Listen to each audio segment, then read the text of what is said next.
Hello students, welcome to PU academy. आज हमारा day 4 है। हम मैथ्स कर रहे हैं डीएलएड की 2022 की।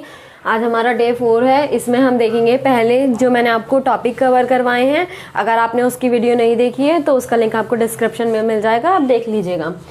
3 डेज़ की हमने बना लिया, आज 4 डे है। और इसमें मैंने पहला टॉपिक लिया है आपका, जो मैंने आपको करवाया था सिंप्लीफिकेशन के टॉपिक में, ठीक है। उसी से है ये टॉपिक।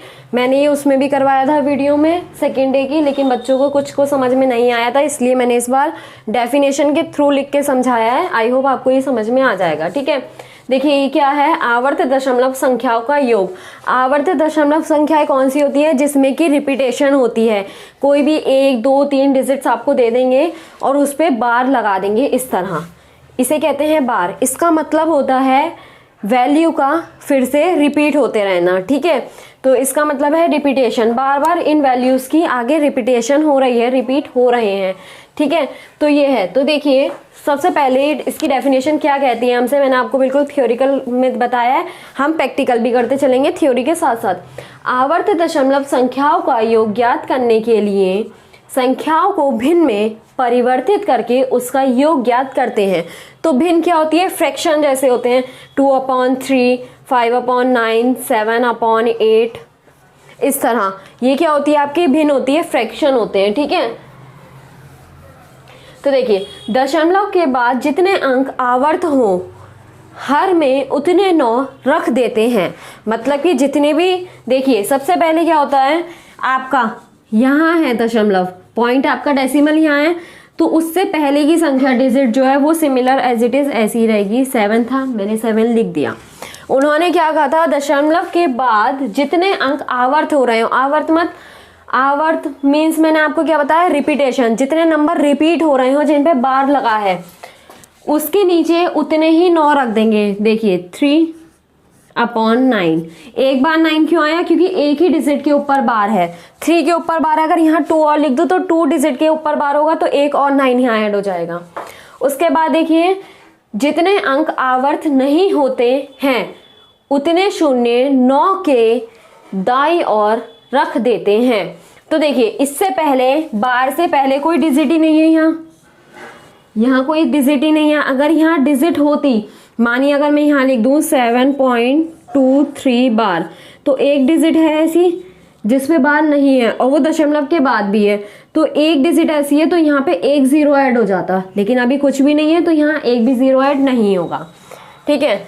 अब देखिए उतने 9, हाँ दाईं ओर रख देते हैं। दाईं ओर कहाँ? यहाँ राइट साइड।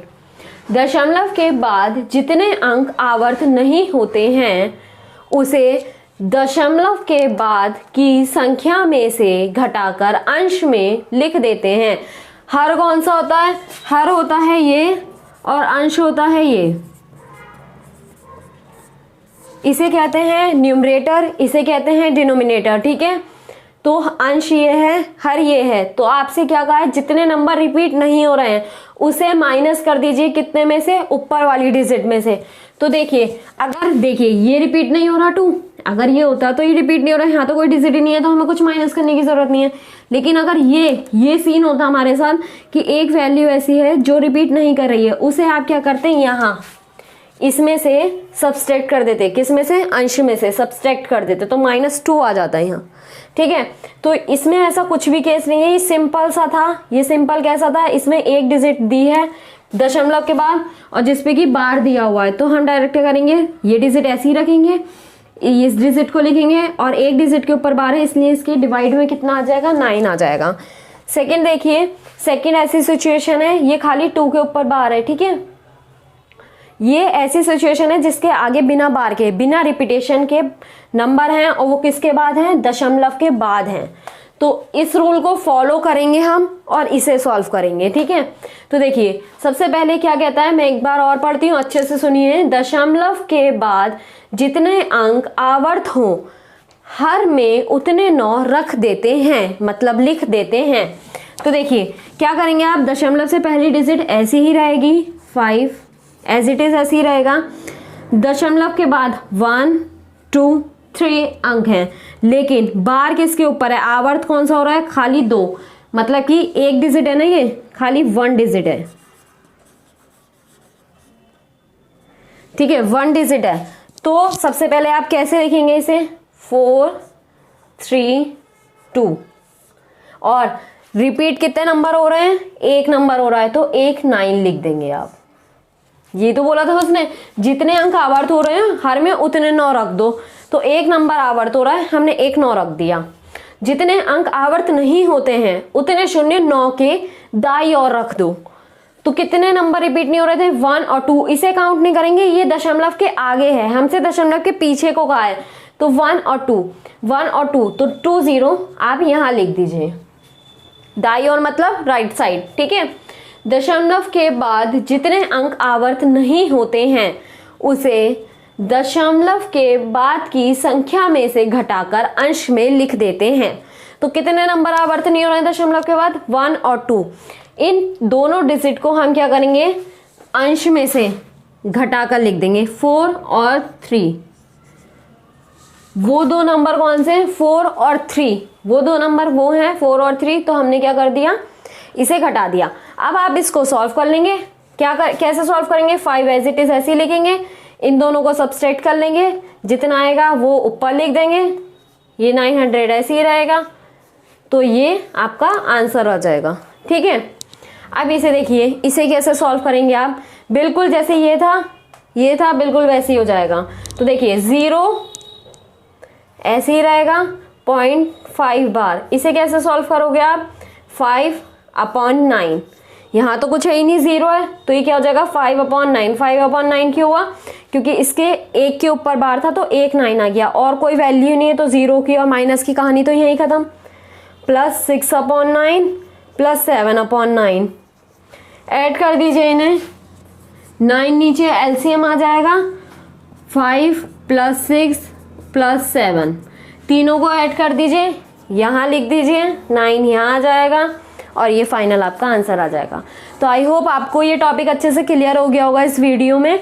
ठीक है, अगर जिसे उसमें नहीं आया था आप इसमें बना सकते हैं, अगर आप भूल जा रहे हैं तो आप डेफिनेशन एक बार नोट डाउन कर लीजिए विथ एग्जाम्पल, कुछ एग्जाम्पल अपनी तरफ से लीजिए, नहीं पता चल रहा है तो मुझसे मांग लीजिए टेलीग्राम ग्रुप में, मैं आपको बहुत सारे एग्जाम्पल सेंड कर दूंगी, आप उनकी प्रैक्टिस करें, आपको बहुत अच्छे से आ जाएगा। ये क्वेश्चन किस तरह आएंगे, बिल्कुल इसी तरह एग्जाम में आपसे पूछे जाएंगे, 4 ऑप्शन आपको दे देंगे, आपको बताना होगा, जैसे ये आपका फाइनल आंसर निकला तो आपको आंसर इस तरह मिल सकते हैं ऑप्शन में, या तो आपको डेसिमल में आंसर दे देंगे या फ्रैक्शंस में दे देंगे, 4 पॉइंट देंगे, जो करेक्ट होगा उसमें आपको टिक लगाना होगा। ठीक है, तो बस ये टॉपिक था आपका जिसे आपको अच्छे से समझना था, थोड़ी सी दिक्कत थी, बच्चों ने मुझे कमेंट में कहा था तो मैंने आपको ये बता दिया है। आई होप अब इसमें आपको कोई दिक्कत नहीं रही होगी। आप अगर नहीं आ रहा है वीडियो को पॉज कीजिए, फिर से रिपीट कीजिए, एक बार और सुनिए, 2 बार सुनिए, जब तक नहीं आता तब तक सुनिए और करिए, बिल्कुल आ जाएगा। ठीक है, तो आज जो हम टॉपिक ले रहे हैं अब मैं उसको स्टार्ट करवाऊंगी। ठीक है, देखिए तो आज का टॉपिक हमारा है घातांक एवं करनी। तो ठीक है, जिसे पहले वाला टॉपिक समझ में आ गया था वो यहाँ से स्टार्ट करें, और जिसे नहीं आया था वो नोट डाउन करके और फिर ये स्टार्ट करें। तो आज हम पढ़ेंगे घातांक एवं करनी। तो क्या होता है ये आपको जहाँ तक है सभी को पता होगा, तो सब कुछ हम अपना ऐसा कुछ नहीं है जो हमने नहीं पढ़ रखा, सभी 6th 7th 8th की क्लासेस की बुक्स में आपको मिल जाएगा। तो वही सिलेबस आपका है। माना ए एक वास्तविक संख्या है, रियल नंबर है कोई, तथा एम एक धन पूर्णांक है तब।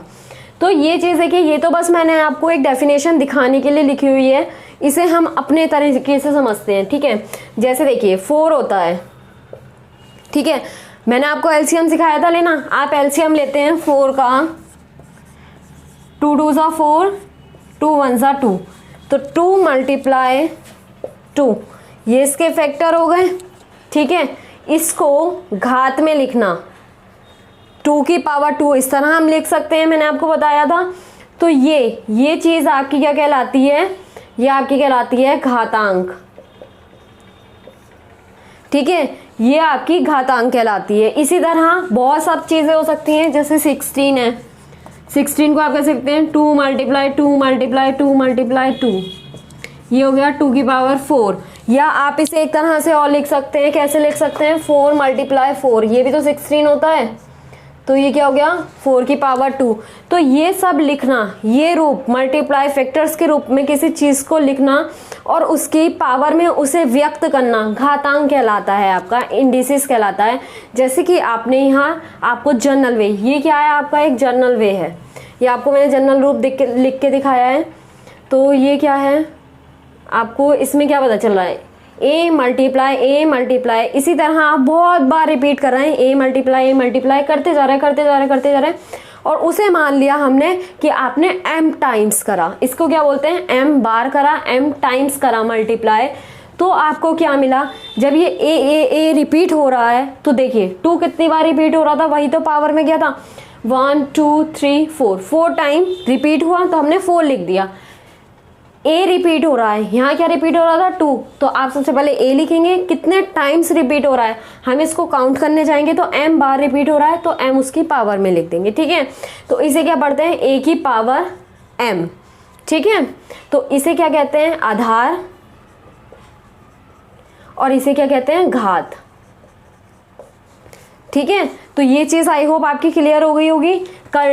करनी किसे कहते हैं, करनी कहते हैं जब भी किसी की पावर 1 के नीचे आ जाए, 1 अपॉन में आ जाए। जैसे ये तो 2 की पावर 4 थी, अब क्या हो गया 2 की पावर 1/4, तो वो चीज आपकी करनी कहलाती है, ठीक है। उसका स्क्वायर रूट, जैसे कि मैं बताती हूँ आपको, ये देखिए आपको मैंने डेफिनेशन लिख के दिखाई हुई है। माना ए एक परिमेय संख्या है, कोई भी एक परिमेय संख्या, आपको पता होगा परिमेय संख्या क्या होती है, मैं रिकॉल करवा देती हूँ। P/Q के रूप की सभी संख्याएं, P/Q के रूप की सभी संख्याएं परिमेय संख्या कहलाती हैं तथा m एक पूर्णांक है, ठीक है। यदि A1/m एक अपरिमेय संख्या हो, ठीक है, इस पे ध्यान दीजिए, मैंने जो बताया था आप इससे इसे रिलेट कीजिए। ये आपकी क्या है, सॉरी इसे रिलेट कीजिए, ये क्या है आपकी जनरल में दिया हुआ, जैसे जनरल वे ये था वैसे जनरल वे ये है, a की पावर 1/m एक अपरिमेय संख्या हो तो a की पावर 1/m को m घात की करनी कहते हैं। तो इसे लिखने का तरीका क्या होता है, ज्यादा डीप में मत जाइए, आपको कुछ नहीं करना, डेफिनेशन आपसे कोई भी नहीं पूछ रहा, आप सेंस समझिए, सिर्फ जो मैं बोल रही हूँ, जो मैं समझा रही हूँ, कोई फर्क नहीं पड़ता आपको डेफिनेशन नहीं समझ में आई, नहीं आपको लैंग्वेज याद हो रही, कोई फर्क नहीं पड़ता। अगर आप इंग्लिश मीडियम के, आपको हिंदी याद नहीं हो रही, आपको करनी भी नहीं है, आपको सिर्फ सेंस समझना है जो मैं समझा रही हूँ। मैंने क्या समझाया आपको कि घातांक क्या होता है, किसी चीज की पावर, उसके ऊपर लगी हुई पावर, जैसे a की पावर m, ये चीज क्या कहलाएगी आपकी घातांक। करनी क्या कहलाएगी आपकी, जो जिसकी पावर 1/, में आ जाए, जैसे कि a की पावर 1/m। इसको लिखने का दूसरा तरीका रूट m, a√m, ये किसके बराबर होगा, m का, वो a का mवां मूल या पद, ठीक है। तो देखिए इसको दो ही आपको वे में क्वेश्चंस में इस तरह लिखा हुआ मिलेगा, जब आपके क्वेश्चन आएंगे पेपर में तो आपको इस तरह की मिलेगी करनी। तो देखिए ये किस तरह लिखी हुई होगी, 2 की पावर 1/4, इस तरह कि किसी की भी पावर 1/ के नीचे दी हुई होगी आपको, या फिर आपको कैसे लिखी होगी इस तरह, ये √2, यहाँ 2 लगी हुई है इसकी पावर, √4 यहाँ क्यूब लगा हुआ है, ठीक है। हम जैसे 27 देख रहे हैं, 27 3 लिखा हुआ है, तो इसे अगर हम लिखना चाहें तो हम 27 1/3, तो ये दोनों आपस में बराबर ही तो है, 27√3, ठीक है। क्यूब आ गया, ये क्यूब आपका, ठीक है, क्यूबिक फॉर्म में आ गया ये आपका 27√3 और 27 1/3, तो ये दोनों बराबर है। अगर हम इसको सॉल्व करना चाहेंगे, हम इसको कैसे सॉल्व कर सकते हैं, आप इसके फैक्टर कर लीजिए, 27 की फैक्टर करके दिखाती हूँ मैं आपको, एक सेकेंड।